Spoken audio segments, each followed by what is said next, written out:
여러분은 예수님을 믿는 사람들은 예수님을 믿지 않는 사람과 무엇이 달라도 달라야 한다라는 이 말에 동의하십니까? 초대교회 성도들이 그리스도인이라는 이 호칭을 얻게 된 과정을 여러분들이 혹시 들어본 적이 있으신지 모르겠습니다. 이 호칭을 얻게 된 과정은 결국 달랐기 때문에 이러한 호칭을 얻게 되었습니다. 세상 사람들이 조롱을 하든 아니면 그리스도인들에게 감동을 받았던지 어떤 이유에서든지 그들의 모습과 달랐기 때문에 사도행전 11장에 보면 거기서 증언하는 대로 안디옥에서 그 다른 부류를 그리스도인이다라고 부르게 되었습니다. 그러니까 시대가 지났다 하더라도 그리스도인이라고 불리는 사람들은 분명히 믿지 않는 자들과 무엇이 달라도 달라야 하는 것이죠. 구별되지 않고 다름을 전혀 우리 안에서 찾아볼 수 없다면 그리스도인이라고 불리는 것이 사실은 거짓말이 되는 것이고 부끄러운 일이 되는 것입니다. 요새는 좀 많이 안 보이기는 하는데 요즘은 차에 이제 자동차들의 썬팅이 진해져가지고 그 안에 잘 안 보이잖아요. 근데 예전에는 썬팅이 진하게 되어 있지 않아서 그 안이 이제 좀 잘 보일 때가 있었습니다. 그런데 차에다가 십자가 모양의 목걸이나 아니면 장식품들을 이렇게 많이 올려놓는 차들이 있었죠. 어떤 차는 이제 뒷유리에 보면은 106.9 이제 기독교 라디오 방송국 그 스티커를 붙여놓기도 합니다. 이것을 왜 해놓는가? 자신이 예수님을 믿는 그리스도인이다라는 것을 나타내는 것이죠. 내가 그리스도인이라는 것을 티내는 것입니다. 그런데 그렇게 자신이 그리스도인이라는 것을 티내면서 운전을 험하게 하고 다른 운전자들의 손가락질 받을 정도로 운전한다면 그 자체로 사실 부끄러움이 되는 것이죠. 십자가 장식품을 내걸고 보이며 다닌다는 것은 다른 누가 나를 본다 할지라도 그럴 만한 자격, 그럴 만한 자세, 그럴 만한 성품을 지녔다는 것을 보이려는 의미가 포함되어져 있습니다. 그런데 어떤 분들은 나는 그런 게 싫어서 내가 예수를 믿는다는 것 때문에 나의 행동이나 말, 보여지는 성품을 꾸며내야 하기 때문에 억지로 꾸며내야 하는 것을 감춰야 하기 때문에 예수를 믿는다는 것을 감추시는 분들이 더러 있다는 것이죠. 어떻게 보면 이것이 말이 되는 것 같지만 사실 궤변에 불과합니다. 우리는 예수 그리스도를 믿는 그 순간부터 이미 그리스도의 성품을 닮아가야 하는 존재가 되었습니다. 그러니까 내가 예수를 믿는 것을 감추며 행동하는 것은 나에게는 신앙이 없습니다라고 말하는 것과 다를 바 없는 것이죠. 여러분, 너무 비약적인가요? 그렇지 않습니다.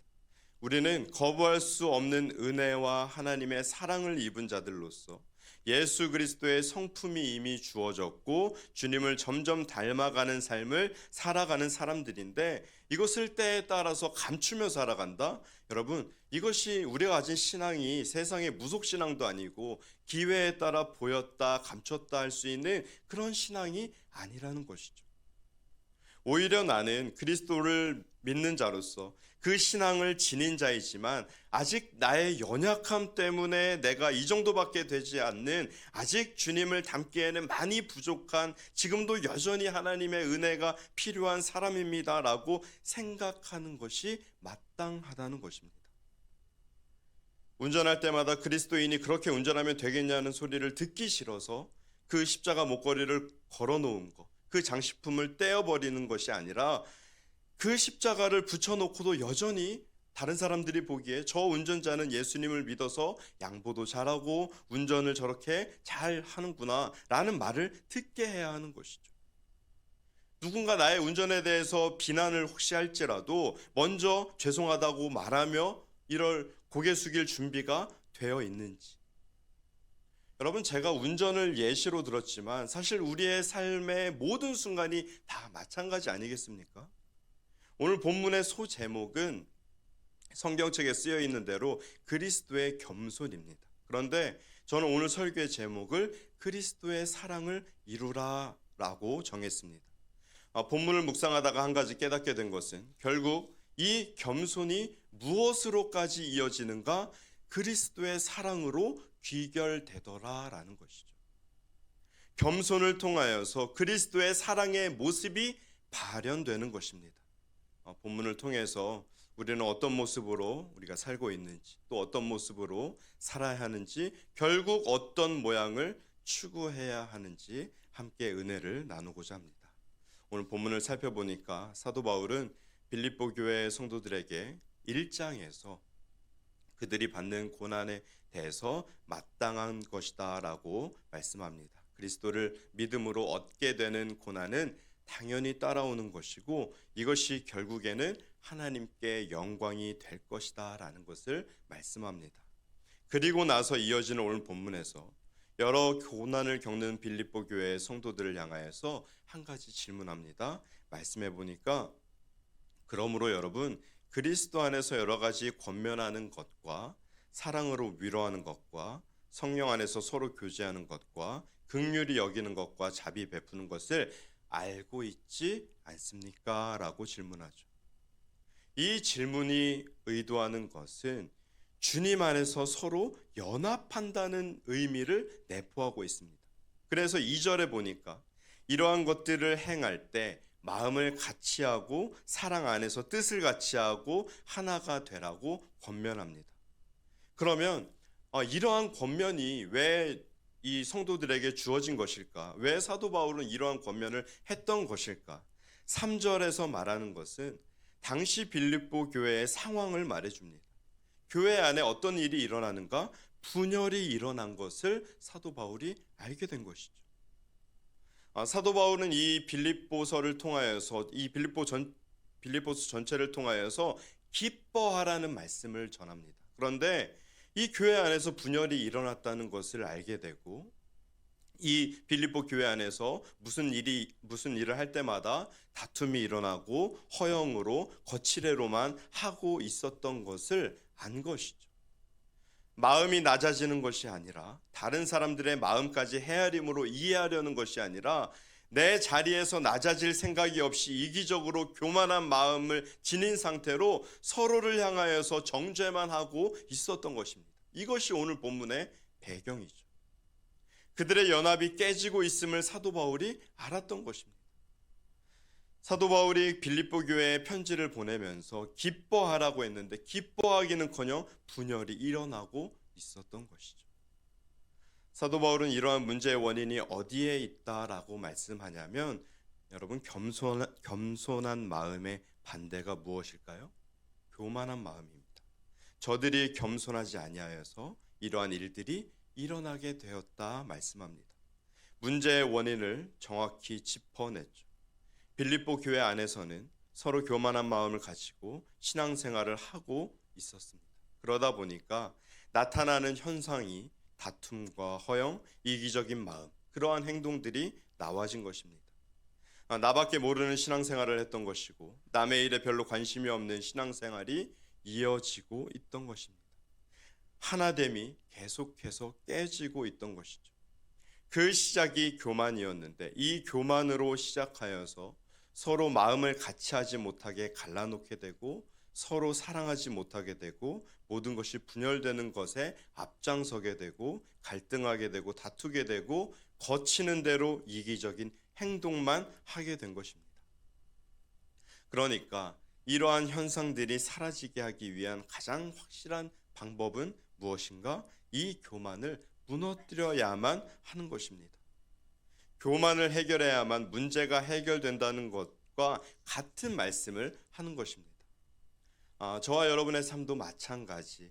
교회 안에서나 교회 밖에서나 그리스도인들끼리나 비그리스도인들과 함께 하면서 문제가 발생했을 때 가장 먼저 확인해 봐야 할 것은 무엇인가?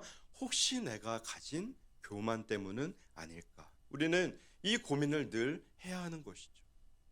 남을 보고 교만하다고 지적하는 것이 아니라 나를 보고 내가 교만하여서 문제가 발생한 건 아닐까? 내가 교만하여서 연합이 안 되는 것은 아닐까?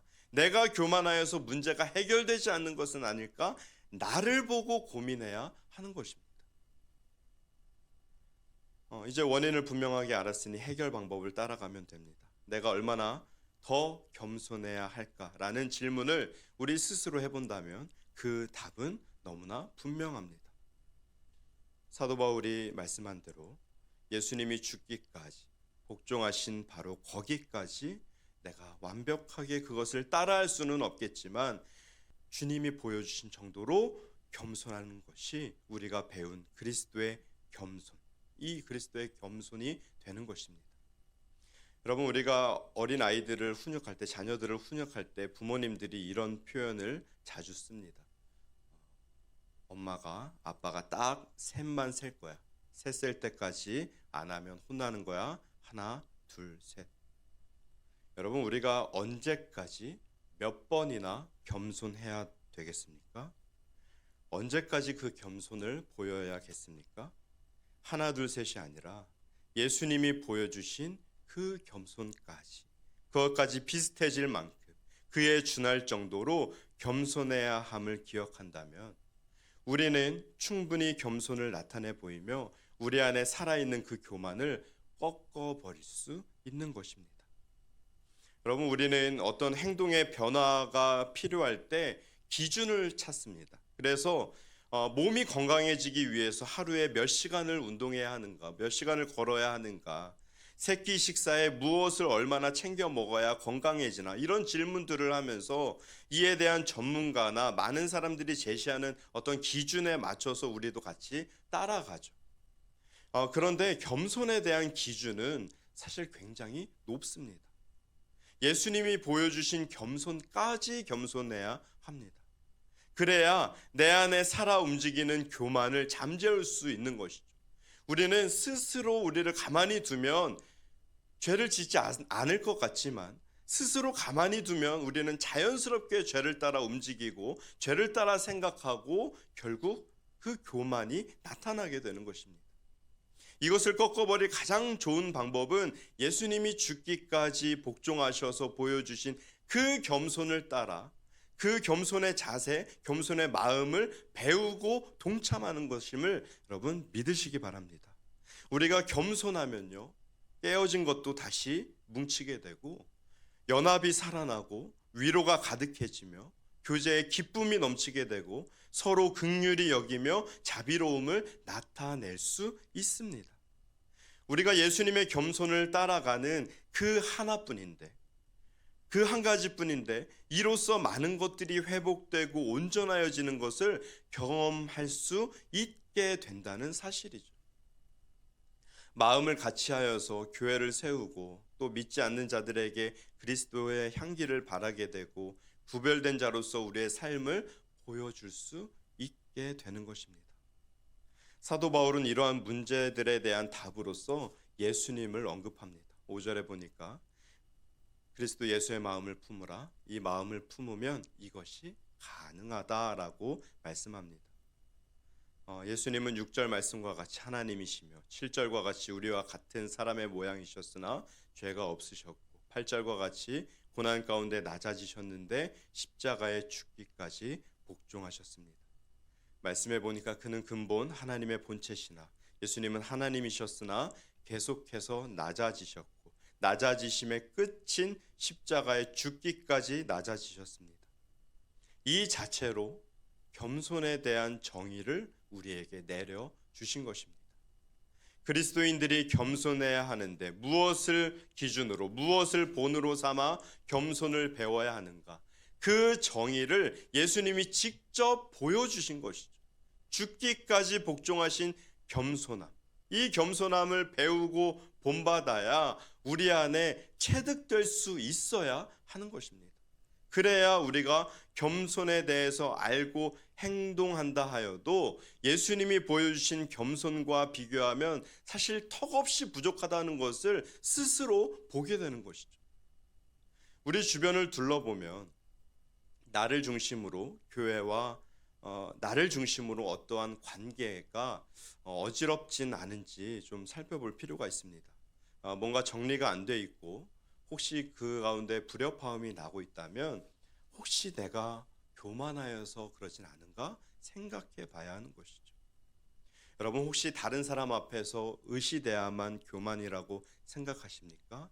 아니요. 오늘 말씀에 비춰보면 우리가 예수님의 겸손을 따라 살지 못하는 모든 모습이 사실 교만의 모양이라고 볼 수 있습니다. 여러분 그리스도의 사랑을 이루는 것, 예수님의 그 겸손을 따라가면 됩니다. 나는 겸손하였을 뿐인데 많은 것들이 온전하여짐으로 그리스도의 사랑을 이룰 수 있게 됩니다. 겸손함으로 교회 공동체를 온전히 세우며 그리스도의 사랑을 이루어 가시기를 축원드립니다. 또 한 가지 그리스도의 겸손을 따라 행하는 것이 잘 되지 않더라도 우리는 본문 9절 이하의 말씀을 반드시 기억해야 합니다. 9절부터 11절까지인데요. 9절부터 11절 말씀 우리 다시 한번 합독으로 읽도록 하겠습니다. 9절입니다. 이러므로 하나님이 그를 지극히 높여 모든 이름 위에 뛰어난 이름을 주사 하늘에 있는 자들과 땅에 있는 자들과 땅 아래에 있는 자들로 모든 무릎을 예수의 이름에 꿇게 하시고 모든 입으로 예수 그리스도를 주라 시인하여 하나님 아버지께 영광을 돌리게 하셨느니라. 아멘. 예수님은 죽기까지 복종하심으로 겸손의 본을 보여주셨는데 이것이 다른 이들의 눈에는 수치스럽고 부끄러운 일이었지만 하나님께서는 죽기까지 복종하신 예수님의 이름을 가장 뛰어나게 하셨고 세상 모든 마음들 위에 모든 사람들 위에 있도록 하셨습니다. 오직 예수님만 영광을 받으시도록 하셨습니다.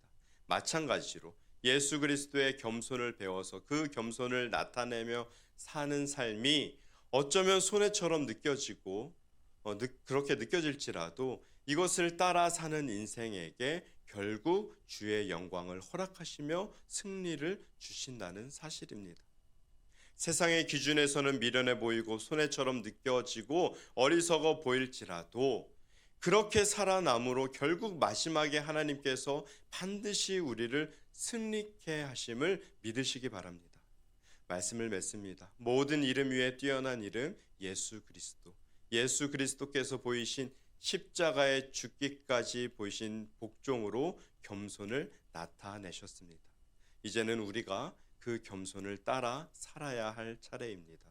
기준은 오직 죽기까지 순종하신 그 겸손의 자리까지입니다. 비록 지금은 우리가 연약하나 주님 앞에 가는 그날까지 우리는 이 겸손을 따라 살기 위해 힘써야 합니다. 그렇게 그리스도의 사랑을 나타내서 교회 안에서는 연합을 이뤄내고 교회 밖에서는 그리스도의 향기를 바람으로 선한 능력을 나타내는 우리 모두가 되시기를 주님의 이름으로 축원드립니다.